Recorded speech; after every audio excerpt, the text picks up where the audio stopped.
Guys, welcome back to my channel VT bike और रोहित। तो आज जो चीज़ मैं शूट करने जा रहा हूँ, जिस चीज़ में मैं ब्लॉग बनाने जा रहा हूँ, एक दो टॉपिक्स है। सबसे पहले तो मैं इस चीज़ पे शूट करूँगा कि मतलब जो प्रॉब्लम मैंने फेस करी है ना, मतलब मैं इस टाइम 1900 किलोमीटर चला चुका हूँ स्कूटी, और जो प्रॉब्लम मैंने फेस करी है ना अभी तक, मतलब कुछ प्रॉब्लम मैं पहले भी आपको बता चुका हूँ, लेकिन ये प्रॉब्लम उससे काफ़ी अलग है। और ख़ासकर ये जो इशू आया ना, ये अपडेट के बाद आया। तो let's talk about it and I want to share with you कि मैं क्या क्या प्रॉब्लम फेस कर रहा हूँ। क्योंकि बहुत से लोगों को कमेंट आ रहा था कि मुझे भी लेनी है, तो बताओ पॉजिटिव नेगेटिव क्या चीज़ है। तो आज इसी चीज़ पर शूट करते हैं। ओके गाइस, चलो रोड पे रूट। मैंने आपको बताया कि जो जिस चीज़ में शूट करने जा रहा हूँ वो थोड़ी प्रॉब्लम्स है, मतलब जो कि मैं ये 1900 अराउंड चला चुका हूँ, जो मुझे थोड़ी बहुत इसमें प्रॉब्लम लगी। फर्स्ट प्रॉब्लम वो है ये इसकी अनस्टेबिलिटी। मतलब जैसे आज हवा बहुत ज़्यादा चल रही है, अगर मैं इसको बहुत तेज़ चलाऊंगा ना, मतलब 50 से ऊपर चलाता हूँ ना, तो हवा के प्रेशर से ना मतलब स्कूटी ने ऐसे ऐसे करके हिलने लग जाती है बहुत ही ज़्यादा। मतलब इतना डर लगता है ना इसको चलाने में कि बहुत ज़्यादा, क्या बताऊँ मैं। मतलब देखो एक्टिवा वगैरह जो है, एक्टिवा में और इसमें वेट में कोई बहुत ज़्यादा अंतर नहीं है, लेकिन पता है हाई स्पीड पे एक्टिवा अनस्टेबल नहीं होती, बाकी बाइकें अनस्टेबल नहीं होती, लेकिन ये बहुत ज़्यादा अनस्टेबल हो जाती है। मुझे नहीं पता क्यों, मतलब बैलेंसिंग इसकी बहुत अच्छी है, लेकिन तब भी हाई स्पीड में थोड़ा अनस्टेबल लगती है ये। और ख़ासकर जब विंड ज़्यादा चल रही हो, ये विंड बाकी बाइकों पर असर या बाकी स्कूटर पर असर नहीं डालती जितना इस पर डालती है। तो मुझे नहीं पता क्यों है, हो सकता है भाई कंपनी वाले कुछ इस चीज़ को डिस्क्लोज कर सके, कुछ बता सके इसका रीज़न क्या है। तो now let's talk about second problem जो कि मुझे लगी। मतलब जब से इसमें अपडेट हुआ है ना, अपडेट होते के साथ ही ना जो मेरा कनेक्टिविटी थी ब्लूटूथ के थ्रू, जो मैंने कनेक्टिविटी कर रखी थी, वो ऑटोमेटिकली डिस्कनेक्ट हो गया। और इतना कोशिश करने के बाद भी ना वो कनेक्ट हो नहीं रहा। मैंने अनस्टॉल करके उसको रीइंस्टॉल किया, सब चीज़ कर ली, मैंने लिंक मंगवा के भी उसको डाउनलोड किया ऐप को, लेकिन किसी भी हालत में वो होके ही नहीं दे रहा कनेक्ट। अब मुझे नहीं पता क्यों, पहले ईजिली हो रहा था, लेकिन जब से अपडेट आया है ना, तो उसके बाद से ये इशू बहुत ज़्यादा फेस कर रहा हूँ मैं। घर में किसी की भी कनेक्टिविटी नहीं जा रही ब्लूटूथ के थ्रू। और हाँ, एक फ़र्क आया है अपडेट में। देखो इसके पहले DRL कह रहे थे, लेकिन DRL नहीं चली, लेकिन ये टाइम आ गया इसमें। पहले टाइम नहीं आता था, अब इसमें टाइम आ गया है अपडेट के बाद। तो इसमें भी मैं ये बोलूँगा कि जो कंपनी वालों का पता नहीं वो क्या रीज़न इसका क्या नहीं है, मैं नहीं जानता इसका रीज़न क्या है जो ये डिस्कनेक्ट हो गया है।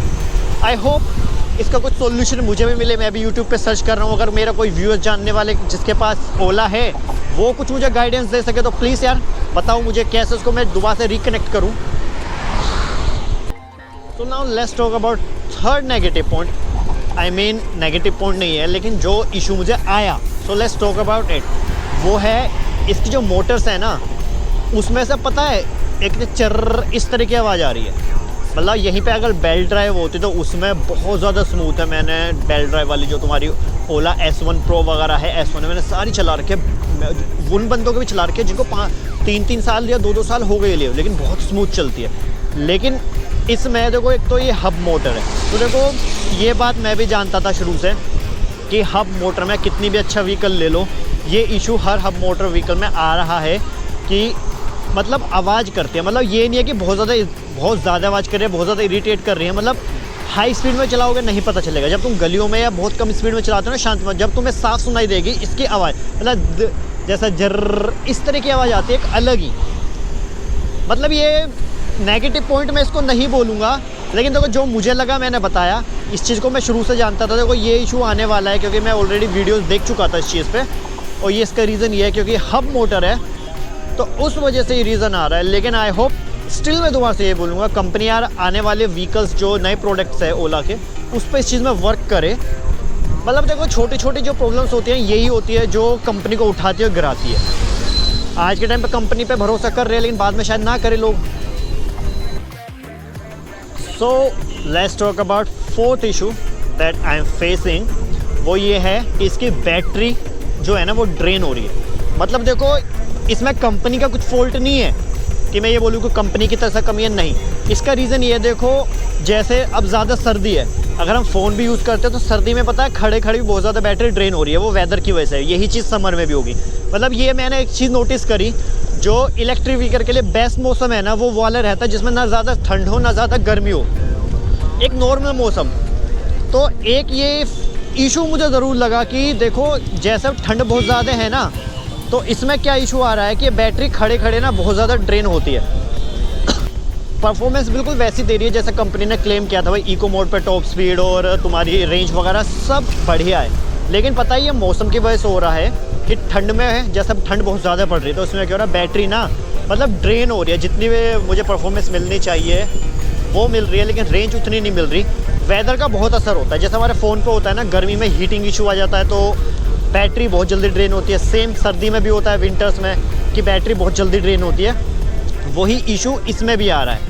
मतलब एक बैटरी है, इलेक्ट्रिक प्रोडक्ट तो सेम इशू ही फेस करनी है, तो वही इशू आ रहा है कि जो मैंने बताया। मतलब ये कंपनी की तरफ से नहीं है, लेकिन ये देखो ये इशू है जो मुझे लगा और मैं अपने व्यूअर्स से शेयर करना चाहता हूँ। क्योंकि देखो छोटी छोटी चीज़ से ही कहते हैं ना कनेक्शन बनता है।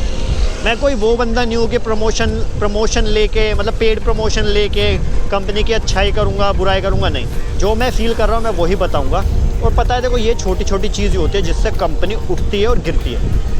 देखो ये छोटी चीज़ ऐसी नहीं है कि जिसकी वजह से तुम स्कूटी ना लो लेकिन तब भी स्टिल मैं होप करूँगा कि भाई देखो कंपनी इस चीज़ पे ध्यान दे और इसका कुछ सोल्यूशन निकाले। क्योंकि देखो ये छोटी छोटी चीज़ ना कस्टमर के जो माइंडसेट होता है ना उस पर बहुत असर डालती है कि प्रोडक्ट को लिया जाए या ना लिया जाए।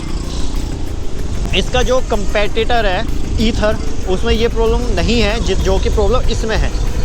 मतलब जिसको लेनी है बिल्कुल लो, वैसा कोई मेजर इशू नहीं आ रहा कि जिसको सोच के आप इसको ना लो स्कूटी को। लेकिन ये कुछ ऐसे वो पॉइंट्स हैं जो मुझे लगा कि कंपनी वालों को ध्यान देना चाहिए, ताकि उनका जो प्रोडक्ट है ना और ज़्यादा अच्छा हो सके, मतलब और ज़्यादा क्वालिटी ना बेस्ट हो सके। तो देखो जो चीज़ मुझे लगी मैंने आपसे शेयर करी।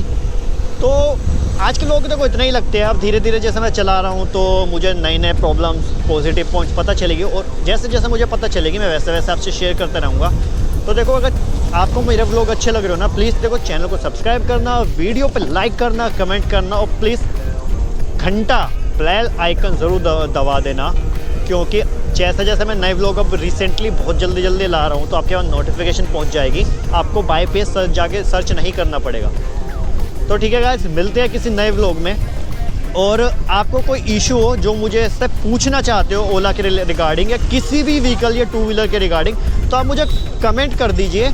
मैं वो कमेंट पिक करूँगा और उस पर वीडियो शूट करूँगा जैसे जैसे आप बोलोगे। तो ठीक है गाइस, मिलते हैं किसी नए व्लॉग में। See ya, tata, bye, sayonara.